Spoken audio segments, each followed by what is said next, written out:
Why do I jog? Well, I jog because I feel better. I find that I've lost 20 pounds over a period of time, and my friends tell me I look better, and every day I get out there and I'm ready to face the world. By and large, we do things to achieve goals. But there are limits to what we can do voluntarily.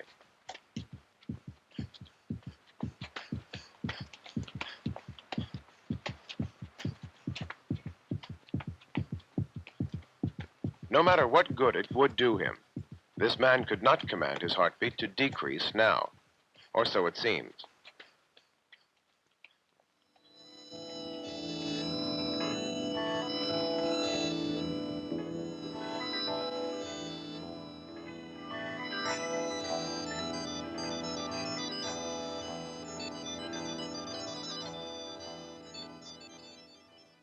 Composer David Rosenboom volunteered to be a subject in a study to discover whether or not man can control his brain waves. Dr. Lester Fehmi is fitting David with electrodes which can detect the tiny electrical activity given off by his brain. Everyone produces a variety of brain waves, with frequencies of anywhere from 1 to 50 cycles per second. David will attempt to control a particular brain wave called alpha, which covers only 8 to 12 cycles per second. A machine detects whenever David's brain emits alpha waves and automatically sounds a tone. Thus, when David hears the tone, he knows that his brain is producing alpha. We take the amplified brain wave and feed it into various analyzing devices, such as this alpha detector. When the subject is putting out alpha, this green light will be on. When the frequency is below alpha, the red light will be on. And when it's above, the yellow light will be on. When the green light is on, the tone will be sounded to the subject. The traces on the record correspond to the places on the head we have the electrodes. This is from the right, left, front, top, and back of the head. Are you ready, David?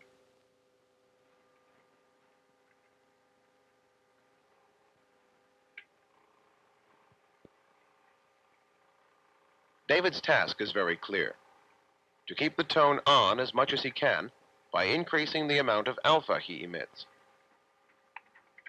In other words, he has been asked to achieve direct control over this involuntary function. If you look at the record closely at the beginning of training, you'll notice an absence of smooth, rhythmic alpha activity. In a little while, you'll notice a sharp increase in this rhythmic activity.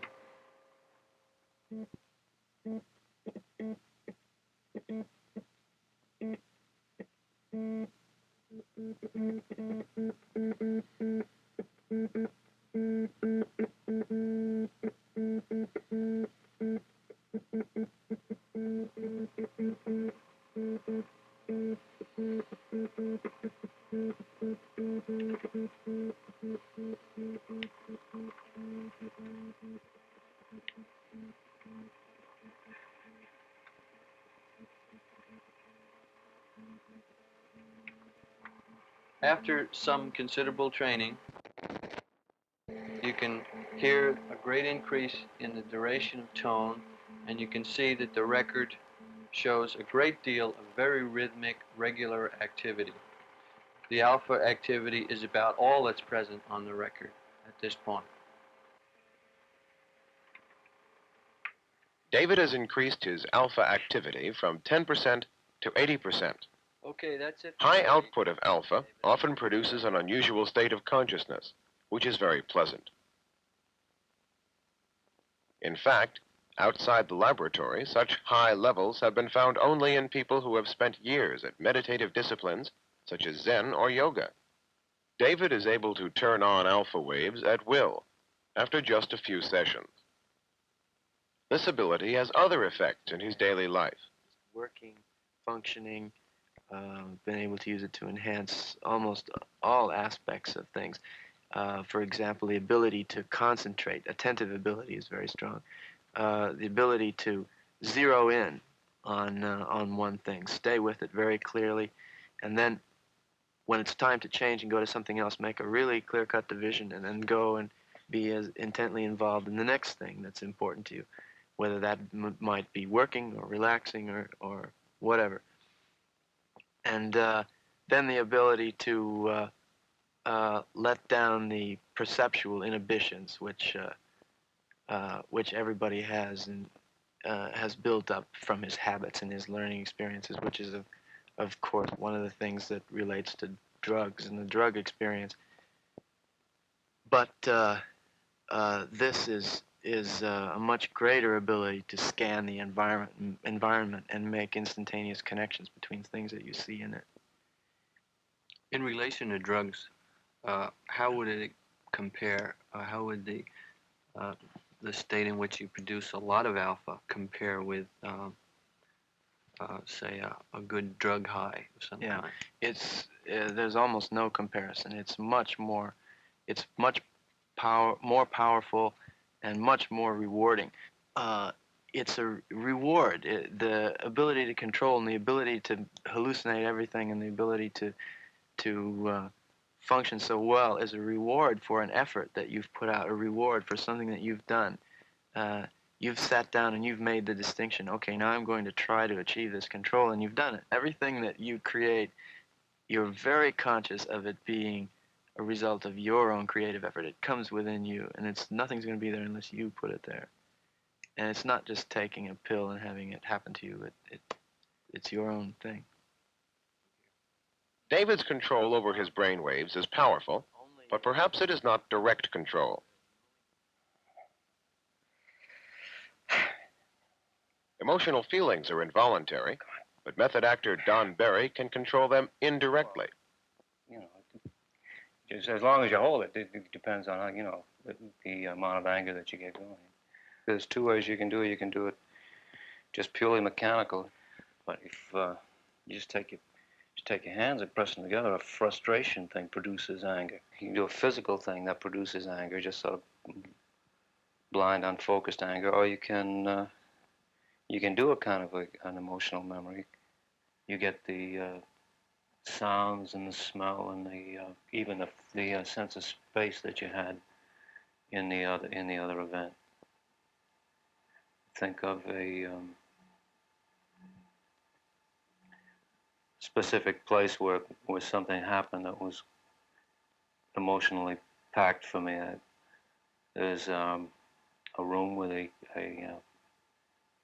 beam ceiling and a fireplace with a heavy wooden mantelpiece on it, and an oak table around top. And I think it's late in the afternoon, and there's a girl with a short black hair and a round face, and she's looking at me and she's saying,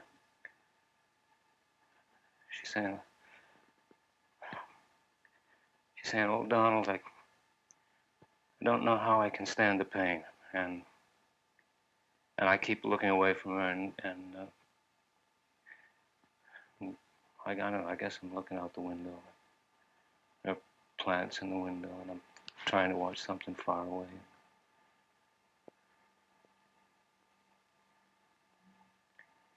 And she's crying.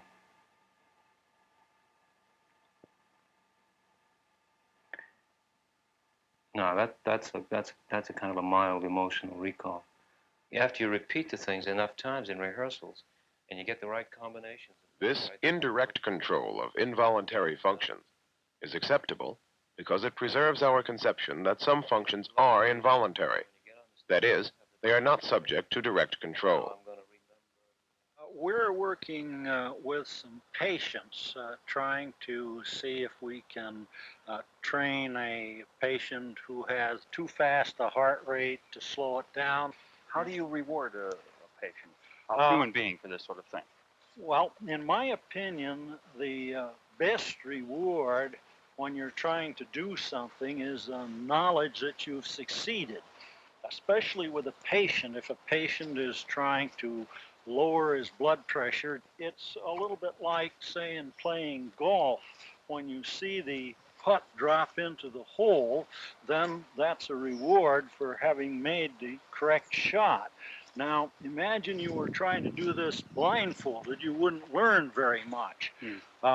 What we do essentially is to take off the blindfold, giving him a signal that tells him when his blood pressure is falling just a little. Now, I want to emphasize that so far we're just trying this as an experiment. We do not yet know whether we can produce changes that are long enough, large enough, long-lasting enough, or that generalize enough from the experimental situation to the real life situation to be of any therapeutic value. We do not know this yet.